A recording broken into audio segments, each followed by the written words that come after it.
Bismillahirrahmanirrahim. Assalamualaikum warahmatullahi wabarakatuh dan salam sejahtera. Selamat kembali ke episod yang ketiga dalam sesi Jom Sharing, dibawakan khas oleh JK Inovasi dalam pembelajaran Fakulti Teknologi Kejuruteraan UTHM. Saya Dr. Faiz Asraf bin Safarudin dan dalam topik hari ini kita nak berbicara tentang e-portfolio. Kenapa dan macam mana nak buat? Kenapa nak buat benda ni? Okay. So e-portfolio ni apa benda? So basically kita boleh cakap e-portfolio ni kita kumpulkan dan kita publish apa yang berkaitan tentang diri kita ataupun berkaitan dengan apa yang kita buat. So bagi saya kita ada dua version of portfolio. Yang pertama ialah portfolio individu tentang kita punya professional work dan juga anything yang kita buat, kita kumpulkan all activities supaya orang boleh lihat dan tengok apa yang kita dah pernah buat, all our services, all our activities kan. Yang kedua ialah kita punya work portfolio. Yang ni contohnya kalau tuan-tuan dan puan-puan ada macam portfolio jabatan ke, e-portfolio focus group ke, ataupun e-portfolio your jawatan kuasa. Jawatan kuasa masing-masing pun boleh buat e-portfolio. Jadi dalam satu organisasi tu kita punya pelanggan kita siapa? Contohnya pelajar-pelajar ataupun staf-staf lain. Contohnya kami daripada Jawatan Kuasa Inovasi dan Inovasi dalam Pembelajaran, kita ada bagi servis khidmat nasihat dari segi penggunaan tools-tools ataupun dari segi macam mana nak buat pembelajaran secara alternatif. Jadi macam mana nak tuan-tuan nak tengok all our activity and our services, kita sebenarnya ada dah sediakan e-portfolio. Sekejap lagi kita tengok. Jom.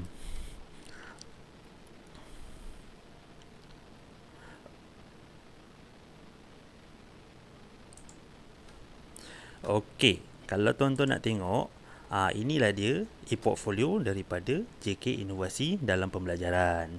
Jadi kalau tengok dia punya URL ni, siapa-siapa saja dalam yang boleh menggunakan internet akan dapat akses kita punya website. Alright, so jadi sebenarnya tuan-tuan sebenarnya boleh tengok apa yang penting daripada setiap jawatan kuasa tu. Kita boleh masukkan contohnya apa kita punya KPI untuk tahun ni kan. Contohnya 70% blended courses. Tuan-tuan dah buat blended ke belum? Dah hujung semester. Jadi boleh tengok apa yang kita provide, alright. Dan juga boleh tengok kita punya team. Yang ni adalah team kami.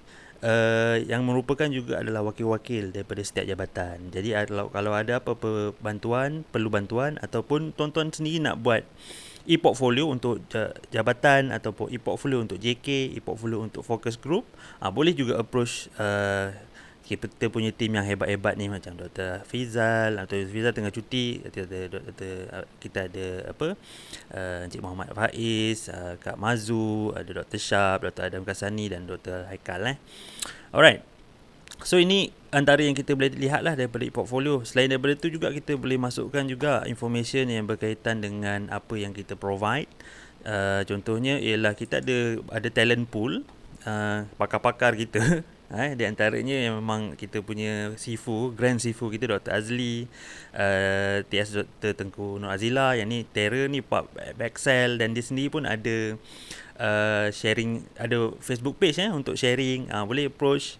Dr. Nyong Zemi tak payah cakap lah, bab buat praktikal ke lab ke memang pakar untuk buat video untuk lab praktikal.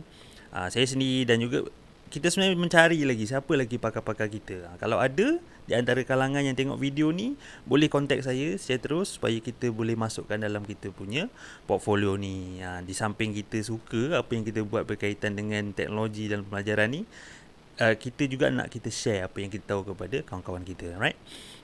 Kita ada sediakan juga form untuk sharing apa semua.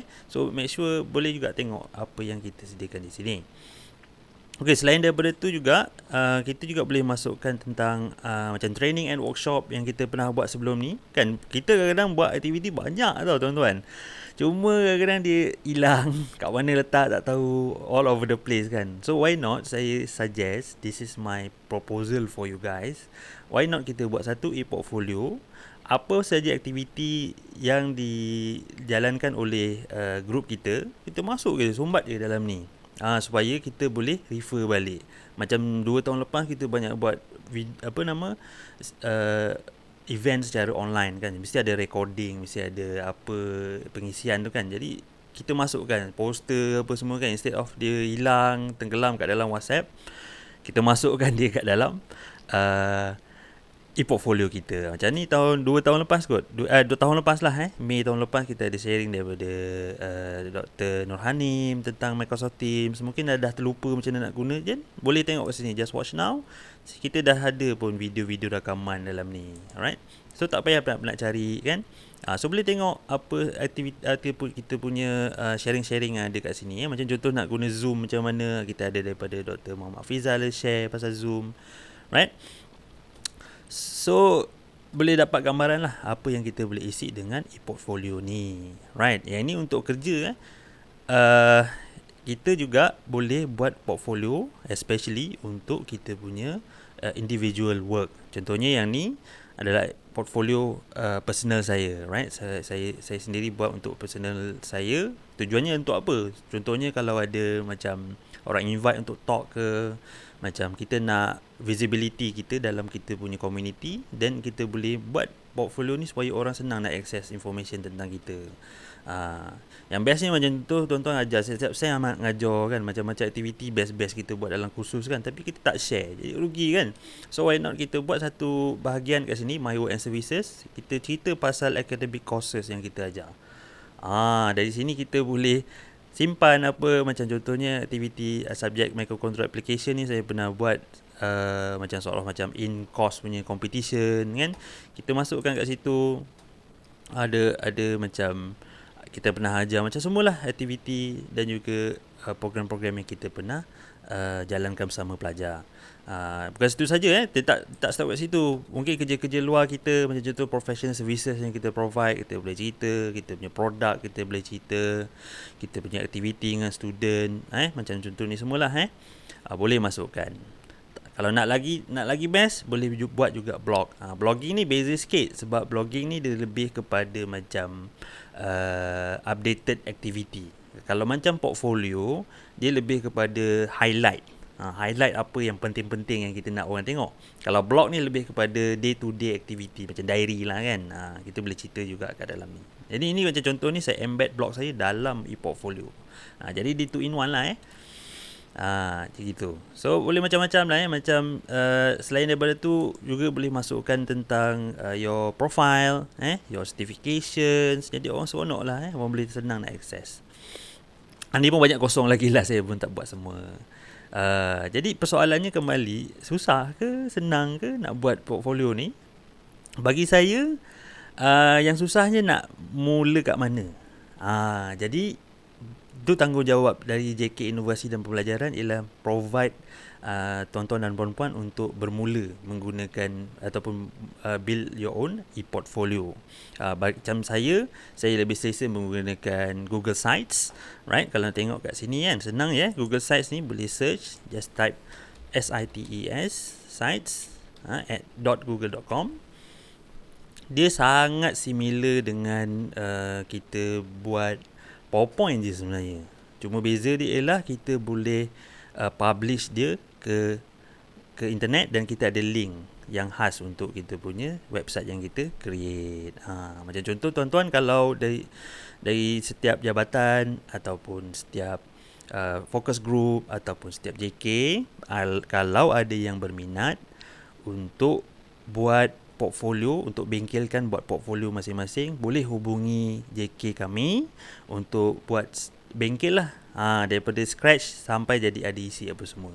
Dan kalau tuan-tuan boleh nampak, sebenarnya dia juga membantu tuan-tuan untuk aktiviti-aktiviti formal lah, macam audit ke, macam accreditation ke. Kalau auditor nak tengok, semua kita dah letak setempat, instead of kita letak dalam Excel, dalam file kan, macam tak interaktif, agak boring. Why not all that file tu kita embedkan dalam portfolio, kita letak gambar and then kita linkkan to that file. Itu cadangan saya lah untuk mencantikkan kita punya aktiviti dan juga kita punya kerja dalam kita punya portfolio. Okay, so saya rasa untuk video kali ini sampai situ saja. Kalau tuan-tuan berminat untuk buat portfolio untuk group ataupun personal, boleh hubungi JK kami dan kita akan ajar macam mana nak buat portfolio menggunakan Google Sites. Okay.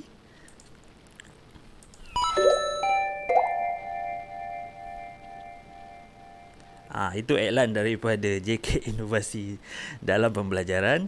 Okey, insya-Allah kita jumpa lagi pada episod yang akan datang. Kalau ada apa topik yang tuan-tuan nak saya kupas, boleh Roger, boleh WhatsApp, boleh PM tepi. Kita jumpa lagi akan datang. Assalamualaikum warahmatullahi wabarakatuh. Take care everyone.